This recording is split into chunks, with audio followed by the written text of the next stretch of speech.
Hello दोस्तों, आप सभी का स्वागत है अपने चैनल लेट्स अपडेट में।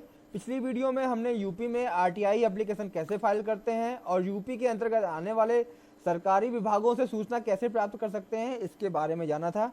इसी क्रम में हम लोग भारतीय सरकार अथवा सेंट्रल गवर्नमेंट के अंतर्गत आने वाले सरकारी विभागों में आरटीआई एप्लीकेशन कैसे फाइल करके सूचना प्राप्त कर सकते हैं इसके बारे में जानेंगे। तो आइए स्टार्ट करते हैं। सबसे पहले आप अपने मोबाइल अथवा कंप्यूटर में गूगल ओपन करेंगे, देन टाइप करेंगे RTI application. RTI application type करते ही देखिए आप आरटीआई की जो सेंट्रल गवर्नमेंट की वेबसाइट है rti.online.gov.in इस पर आ जाएंगे। जो यूपी की जैसे आरटीआई की जो वेबसाइट थी और जो सेंट्रल गवर्नमेंट की आरटीआई की जो वेबसाइट है उसमें थोड़ा सा अंतर है। यूपी की जो वेबसाइट थी उसमें rti.online.up.gov.in था, लेकिन जो सेंट्रल गवर्नमेंट की जो वेबसाइट है वो rti.online.gov.in है। इसमें किसी स्टेट का नाम नहीं है। तो देखिए हम लोग साइट पर आ गए हैं। यहाँ पर सबमिट रिक्वेस्ट का एक टैब दिया हुआ है, इस पर क्लिक करेंगे। यहाँ पर कुछ पॉइंट दिए हुए हैं कि किन किन बिंदुओं को आपको फॉलो करना है। सारे नियम कानून वही रहेंगे कि आप अपनी आरटीआई फाइल करते हैं तो 30 दिन के अंदर जो डिपार्टमेंट जवाब देगा। जीवन मृत्यु के केस में आपको 48 आवर्स का टाइम दिया हुआ है कि 48 आवर्स में आपको संबंधित डिपार्टमेंट आपको जवाब देगा। यदि आपका जवाब टाइम पर नहीं देते हैं या उसमें देरी करते हैं तो आप फर्स्ट अपील दायर कर सकते हैं। उस दायर करने के लिए भी 30 दिन का टाइम आपको दिया हुआ है कि आप संबंधित जवाब मिलने पर या जवाब 30 दिन तक नहीं मिलता है तो आप 30 दिन के अंदर अपना जवाब अपनी अपील जो है दायर कर सकते हैं, फाइल कर सकते हैं।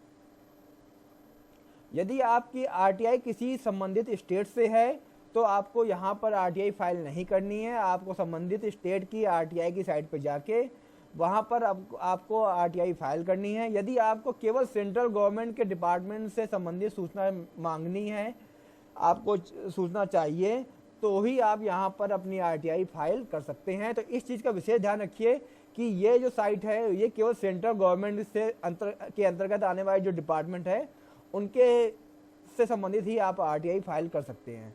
तो सारे पॉइंट पढ़ने के बाद चेक बॉक्स पे टिक करें, सबमिट करें। सबमिट करने के बाद आपको कुछ इस तरह का फॉर्म ओपन हो जाएगा।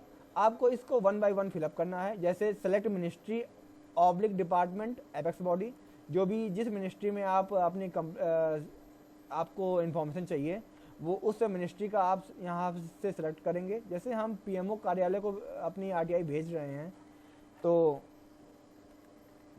हम उसका चयन यहाँ से करेंगे। देखिए प्राइम मिनिस्टर ऑफिस।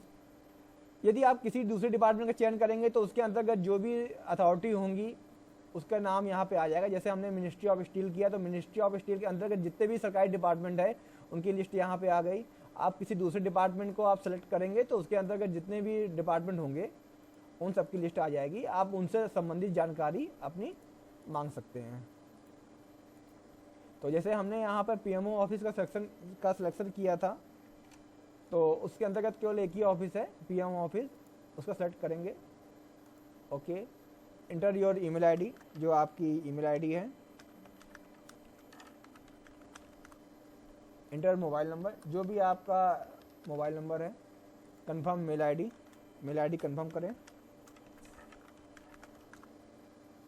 आपका नाम, जेंडर, आपका पता,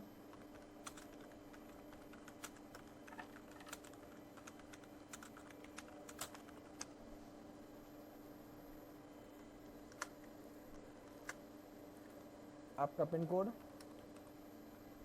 कंट्री आपकी इंडिया है, अदर कंट्री का अदर और इंडिया तो इंडिया। सेलेक्ट आपका स्टेट क्या है, ठीक है। स्टेटस आप शहरी है या ग्रामीण है, जो भी है आपका। लिटरेट है या इलिटरेट है। बिलो 12 पास है, 12 पास है, ग्रेजुएट या एबव ग्रेजुएट, जो भी है। फ़ोन नंबर आपका यहाँ पर इंटर करना है आपको। ये डॉट फोन नंबर का है, इसको आप यहाँ इंटर कर सकते हैं, अदरवाइज छोड़ सकते हैं। ध्यान रखिएगा जो ये स्टार फील्ड हैं, जो रेड स्टार फील्ड में आ रही ये मैंडेटरी हैं। जो ये जिसमें रेड फील्ड नहीं आ रही है, जिसमें स्टार नहीं लगा हुआ है, ये मैंडेटरी नहीं है, इनको आप छोड़ भी सकते हैं। और सिटीजनशिप इंडिया हो गई, देखिए जैसे यूपी में भी देखो आरटीआई जब हम लोग फाइल कर रहे थे वहाँ पे भी पूछ रहा था कि आप जो है बिलो पॉवर्टी लाइन है या गरीबी रेखा से नीचे हैं कि नहीं है। यदि आप गरीबी रेखा से नीचे हैं तो आपको कोई भी पेमेंट नहीं करना है आरटीआई का, बिल्कुल फ्री ऑफ कॉस्ट रहेगा। यदि आप गरीबी रेखा के नीचे नहीं है तो ही आपको पेमेंट करना है। तो जैसे हमने यहाँ पे यस किया तो ये देखिए बीपीएल कार्ड नंबर पूछ रहा है, आपको केवल बीपीएल कार्ड नंबर ही भरना है, आपको अपना आधार कार्ड या पैन नंबर या कोई अदर डॉक्यूमेंट नहीं भरना है। बीपीएल कार्ड नंबर भरना है, कब इशू हुआ और किसने इशू किया, ये सब भरना है आपको। यदि नहीं है तो नो पे क्लिक करें। अब आपको यहाँ पे जो भी जिस चीज़ की सूचना चाहिए आपको यहाँ पर आप पॉइंट बाय पॉइंट आप यहाँ पर लिख सकते हैं। जैसे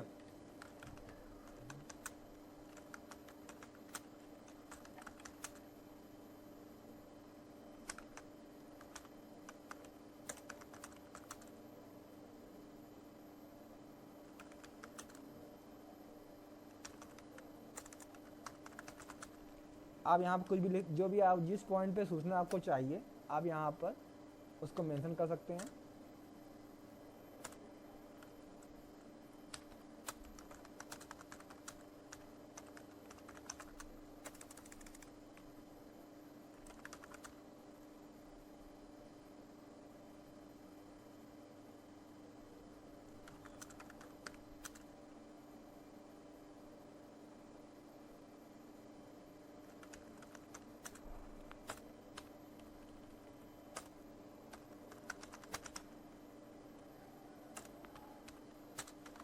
जो भी लिखना है आपको यहाँ पर वन बाय वन आप लिख सकते हैं।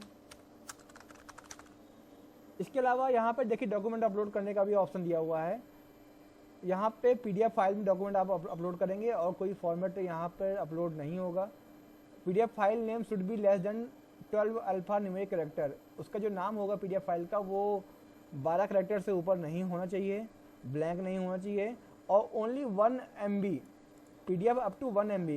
जैसे यूपी गवर्नमेंट की आरटीआई की वेबसाइट में जो भी नियम थे वही सेम नियम इसमें भी हैं कि आपको डिस्क्रिप्शन बॉक्स दिए हुए हैं, आप यहाँ पर टाइप कर सकते हैं, अपनी जो भी इन्फॉर्मेशन लिख सकते हैं या डॉक्यूमेंट अपलोड करके भी अपनी सूचना आप मांग सकते हैं। वहाँ पर भी देखिए पीडीएफ फाइल में डॉक्यूमेंट अपलोड करने थे और साइज 1 MB था। यहाँ पर भी आपको पीडीएफ फॉर्मेट में ही डॉक्यूमेंट अपलोड करने हैं और साइज मैक्सिमम 1 MB तक ही लिमिट है। इसके ऊपर यदि आपकी फाइल साइज होगा तो यहाँ डॉक्यूमेंट अपलोड नहीं होगा।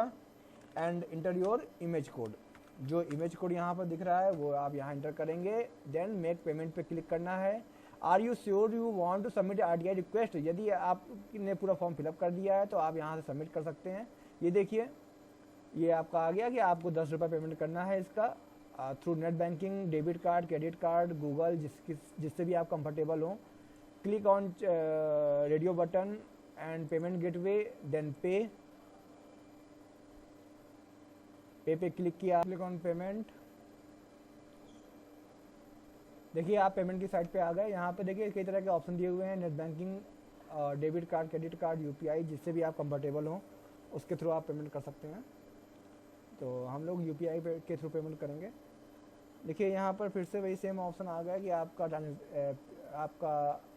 ट्रांजेक्शन आईडी, अमाउंट, फीस और थ्रू आप अपना इसके क्यूआर कोड के थ्रू पेमेंट कर सकते हैं। एंड देखिए ये क्यूआर कोड आ गया। देखिए ये हमने अपना पेमेंट कर दिया है। ओके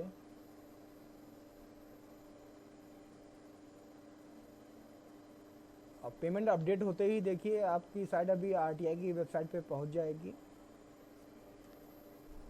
प्रोसेसिंग चल रही है।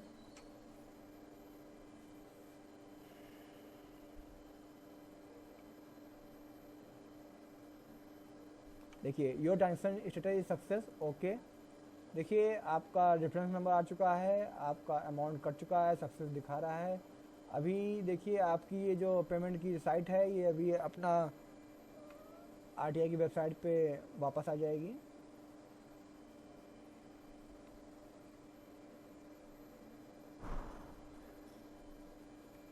ये देखिए your RTI request file successfully, आपका जो रजिस्ट्रेशन नंबर आ गया इसको कॉपी कर लीजिए आप।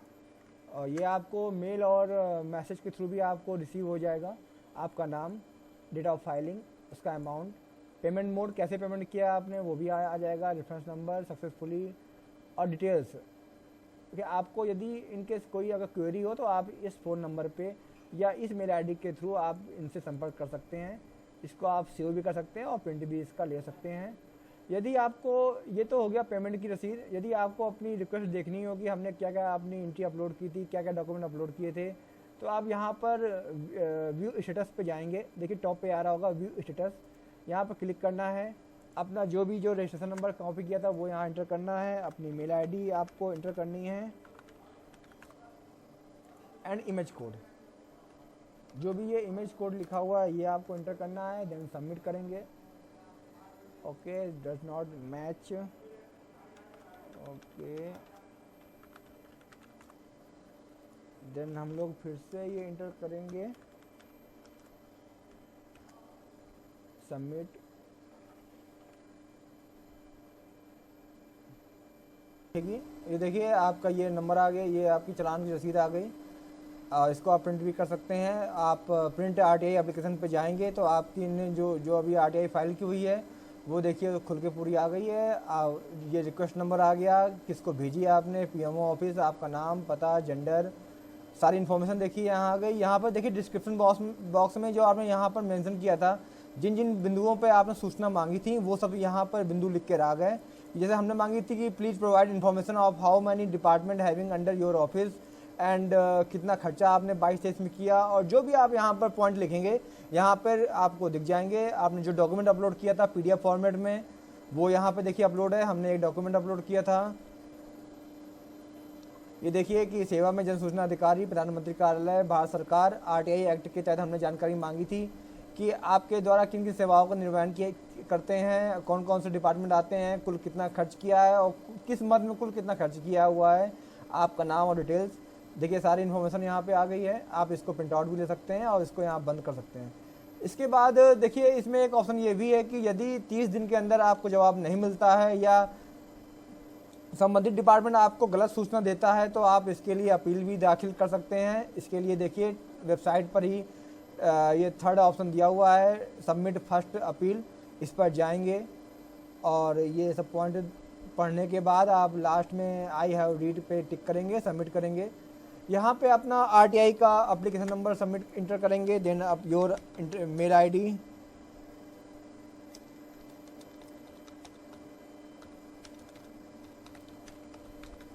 And image code,